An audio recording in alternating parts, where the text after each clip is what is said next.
ini kita masih diberi nikmat, baik nikmat iman, baik pun nikmat kesehatan. Selawat kepada baginda Rasulullah dengan ucapan Allahumma sholli ala Sayyidina Muhammad. Mudah-mudahan dengan ucapan ini dapat mengirimkan doa untuk beliau.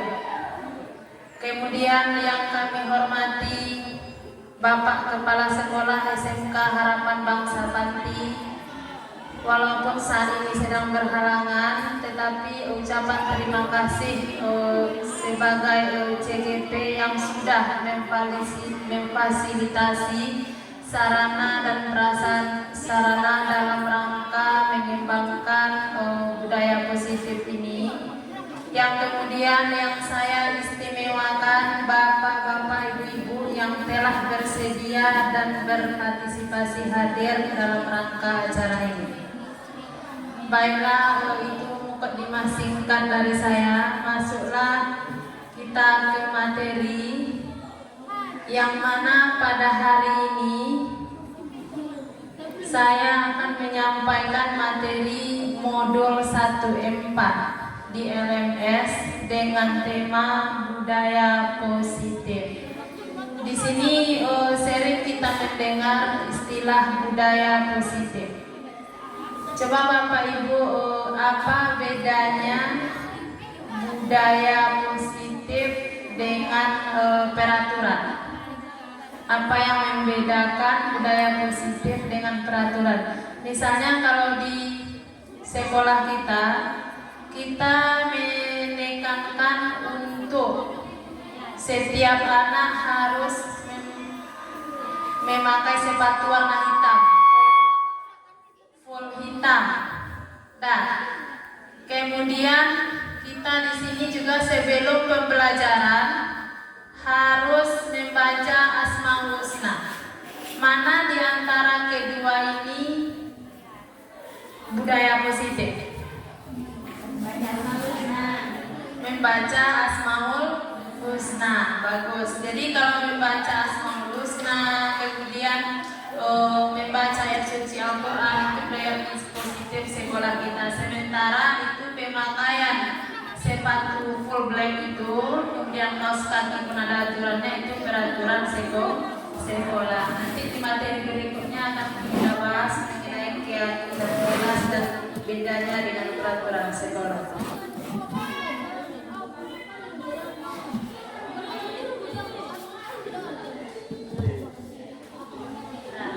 Ini ada, sebelum kita lanjut materi intinya, ini ada pertanyaan pemantik. Di sini apakah kita setuju atau tidak setuju? Yang pertama, hukuman dapat mendisiplinkan anak. Apakah hukuman dapat mendisiplinkan anak?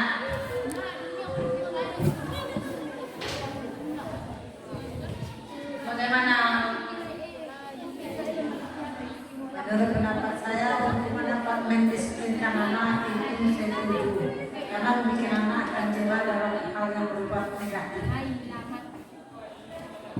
Bagus jawaban dari ibu kita, Bu Rosmita. Hukuman dapat mendisiplinkan anak. Nah, di sini hukuman itu kita tekankan biar ada efek jera. Itu ya Bu Rosmita, ada efek jera dari anak. Tetapi kalau kita sebagai guru di sini tidak harus fokus ke hukuman. Sebelum kita hukuman, sampai ke hukuman, kita harus sebagai manajer dulu, kita tuntun dulu, kita nasihati dulu, baru nanti harus pelengkapnya dengan hukuman. Karena kita kan tingkat SLTA.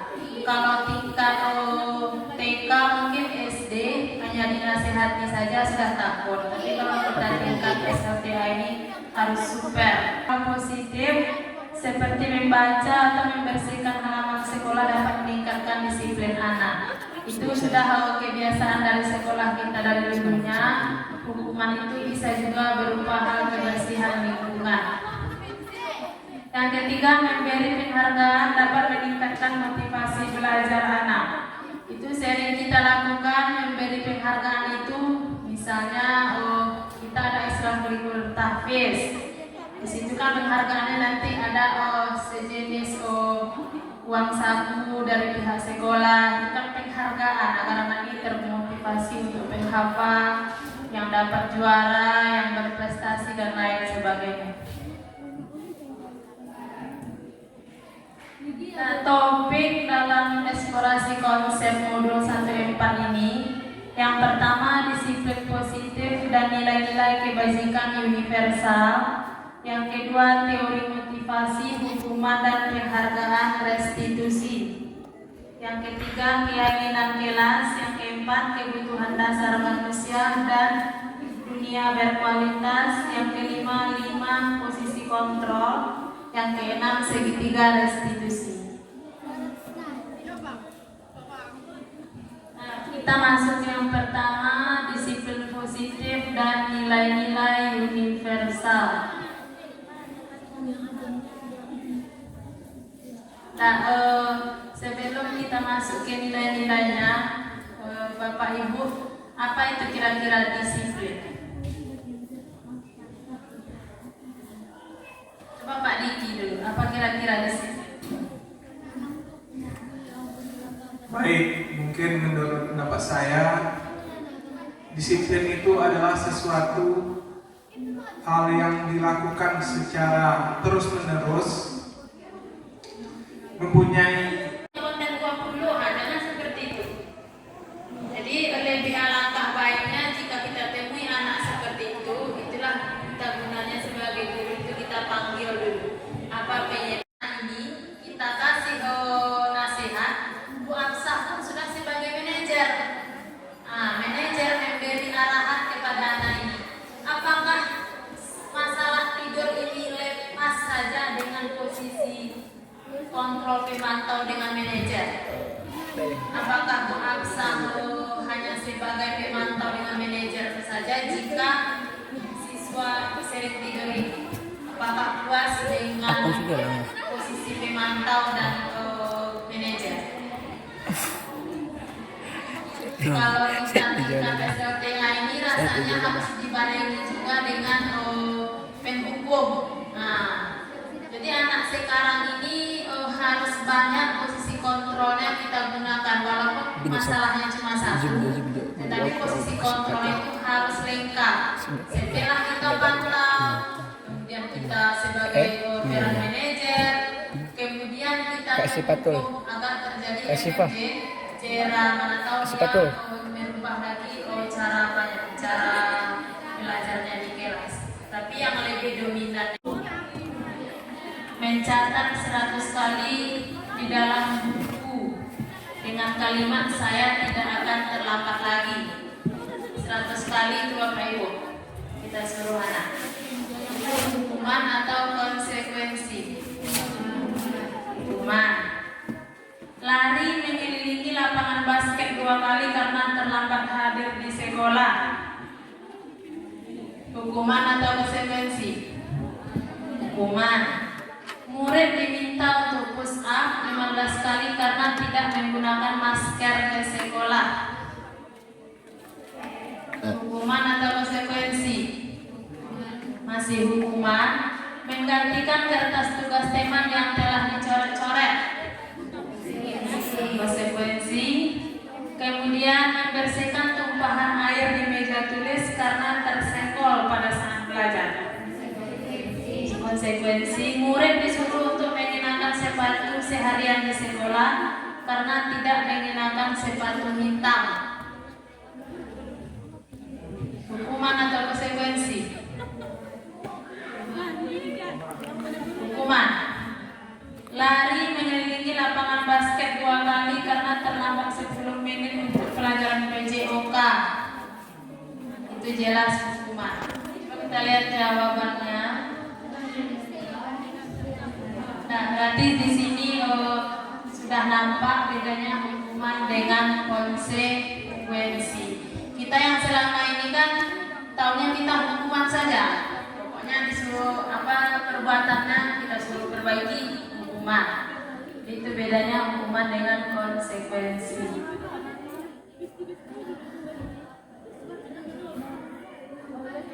Nah, masuk ke materi berikutnya. Ini banyak materinya Bapak Ibu ya. Jadi di sini masuk ke restitusi, di mana restitusi ini proses menciptakan kondisi bagi murid untuk memperbaiki kesalahan mereka, sehingga terbentuklah pribadi mereka agar lebih baik. Jadi kita di sini nanti restitusi itu ada pula tingkatannya. Jadi di sini menurut Ki Hajar Dewantara itu peran pendidik ini menuntun. Kita itu menuntun anak agar menjadi karakter yang lebih baik. Jangan dulu kita fokuskan ke skillnya dan akademiknya. Tuntunlah dulu perilaku dan karakternya.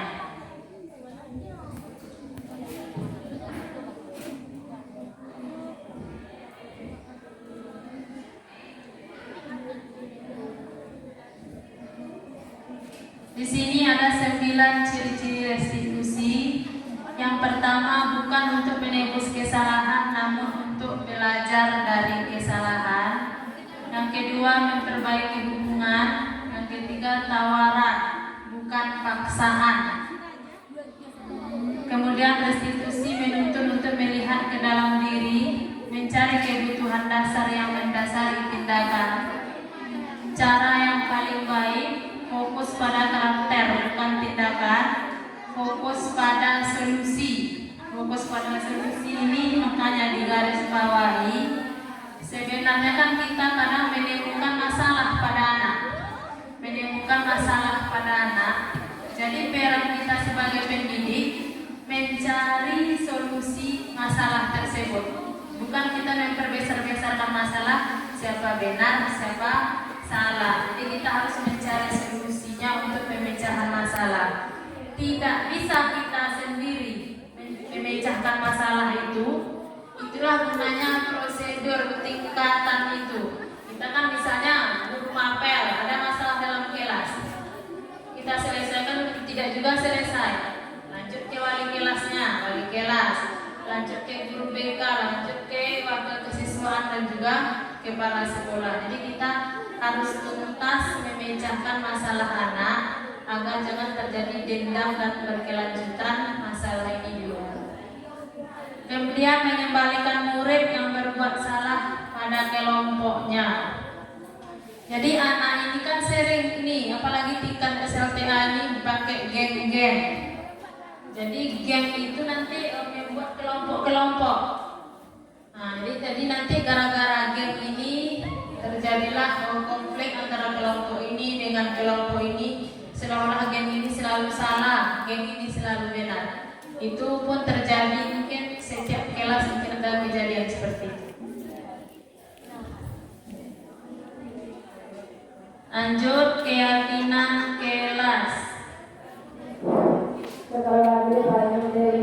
Mengapa tidak peraturan saja? Mengapa harus keyakinan kelas? Mengapa kita memiliki peraturan harus menggunakan helm bila mengendarai kendaraan roda 2? Mengapa kita memiliki peraturan harus menggunakan helm bila mengendarai kendaraan roda 2? Biar apa? Keselamatan. Yang kemudian mengapa kita memiliki peraturan 3M menggunakan masker, mencuci tangan dan menjaga jarak 1,5 meter? Menjaga apa itu? Kesehatan agar tidak pindah virus-virus itu ya. Yang kemudian mengapa kita memiliki peraturan harus datang tepat waktu pada saat mengikuti pelatihan?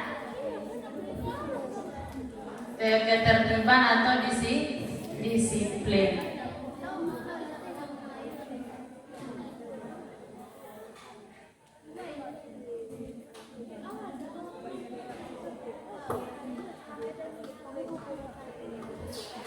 Nah, di sini ada lagi sebelum keyakinan kelas itu. Kita kan di kelas, Bapak Ibu wali kelas ini, sebelum kita, nah ini yang terakhir, segitiga restitusi. Kalau di dalam modul 1.4 CGP ini Bapak Ibu, inilah materi yang agak sulit. Kita pun susah juga menerapkannya kepada siswa. Di sini segitiga restitusi itu validasi kebutuhan. Adakah cara yang lebih efektif untuk mendapatkan apa yang kamu butuhkan? Jadi rasanya kita itu sebagai pendidik untuk menanyakan kepada anak itu kebutuhan, misalnya kita cara mengajar itu seperti ini, kata anak si A, kata si B seperti ini. Tapi kalau ketika kita mengikuti pendapat setiap anak itu akan selesai apa kita materi kita. Jadi ketika ini segitiga restitusi ini rasanya mungkin kalau di siswa itu dalam satu kelas sedikit boleh juga, misalnya tingkat SD kan sedikit di dalam tingkat TK, misalnya satu guru 10 siswa bisa juga itu. Tapi kalau kita tingkat SLTA ini siswanya 30 di dalam yang menghandle satu guru, tidak juga maksimal itu kalau kita menerapkan validasi kebutuhan ini. Kemudian menanyakan keyakinan itu nilai-nilai apa yang telah kita sepakati. Itu tadi yang saya sampaikan tentang kesepakatan kelas, peraturan sekolah, bisa itu. Kemudian menstabilkan identitas. Setiap orang pasti pernah melakukan kesalahan. Kamu bukan satu-satunya yang pernah melakukan ini. Jadi menstabilkan identitas di sini, setiap anak itu berbeda-beda permasalahannya. Setiap anak itu berbeda-beda karakternya. Jadi tidak bisa kita samakan. Jadi anak baik itu, misalnya ini anak yang selalu dapat juara, ini ranking terakhir, itu tidak bisa kita samakan. Kadang anak yang dapat terakhir ini ada nilai bonusnya itu. Anak yang dapat terakhir ini misalnya dia ahli olahraga. Anak yang pintar itu kadang di olahraga kurang. Jadi kita menilai anak itu sudah harus fokus di satu sisi saja. Jadi harus kita nilai kelebihan anak itu. Kadang dari segi penghargaan terhadap guru, menghormati guru, kadang lebih lagi anak yang apa ini? Yang terakhir rankingnya, yang nakal, yang sering masuk ruang BK, yang sering bermasalah dengan guru. Itu fakta Bapak Ibu. Ketimbang anak yang pintar-pintar itu. Anak yang pintar-pintar itu kadang hanya di kelas saja menghormati kita. Ketika keluar kelas, mereka itu kurang menghormati kita. Apalagi kita tingkat SMK, berjurusan. Ketika kita berselisih dengan siswa yang tidak masuk kita ke jurusannya, kita nggak disapa itu. Nah, itu kenyataan itu. Misalnya kita disapa oleh siswa ini ketika kita masuk ke kelasnya saja. Tapi kalau kita tidak masuk ke jurusannya, siswa ini tak menyapa. Nah, itu karakter anak itu yang rendah, hanya ingin menghormati guru yang masuk ke kelasnya saja. Itu terjadi di tingkat SMK itu.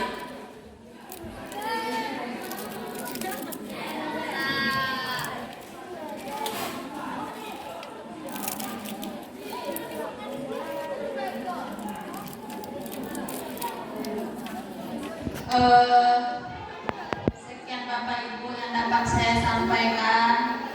Mudah-mudahan forum ini dapat membawa keberkahan bagi. Ini permasalahan yang sering saya temui yaitu bagian memantau, di mana di kelas saya sering saya temui, di mana siswa tersebut sering tidur di kelas. Nah, kenapa saya masukkan ke memantau? Karena dari segi yang saya tanyakan kepada anak tersebut, kenapa tertidur di kelas, kebanyakan main game di malam hari. Nah, itu permasalahan yang saya temukan di kelas yang saya masukin.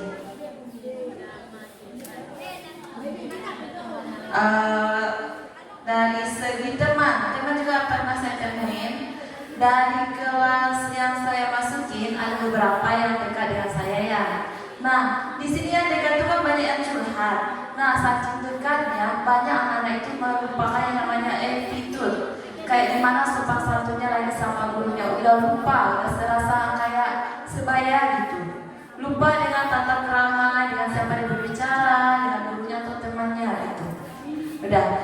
saja yang dapat saya sampaikan. Assalamualaikum warahmatullahi wabarakatuh.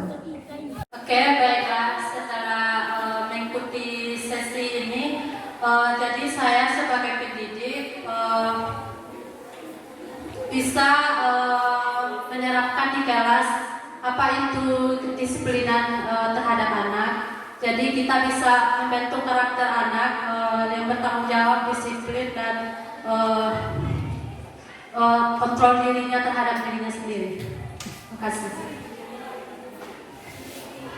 Terima kasih atas tanggapan yang kedua dari Ibu Fadila. Baiklah, di sini karena semuanya sudah kita lakukan refleksi, kemudian kita sudah memberikan tanggapan dan saran, dan juga memahami dari budaya positif ini. Jika ada penyampaian kalimat atau penyampaian ucapan, saya mohon maaf. Saya akhiri dengan wabillahi taufiq wal hidayah. Wassalamualaikum warahmatullahi wabarakatuh.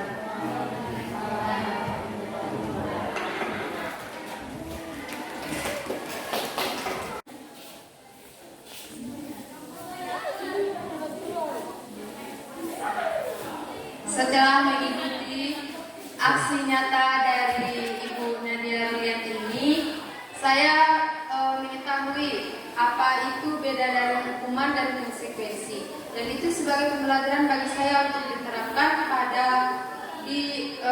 pelajaran di kelas, sehingga kita tidak hanya memberikan perasaan bahwa anak itu harus selalu dihukum, tetapi dihadirkan bahwa ketika anak itu ada merasa salah, ada rasa tanggung jawabnya, ada rasa bagaimana caranya mengubah diri dari kesalahan yang telah dibuat. Cukup sendiri, Bu. Terima kasih atas saran dan tanggapannya dari Ibu Rahmi. Ada lagi Bapak Ibu yang ingin menambahkan bagaimana rasanya setelah mengikuti materi apa ini? Materi modul aksi nyata modul 1 budaya positif ini. Kan Ibu enam tadi kan?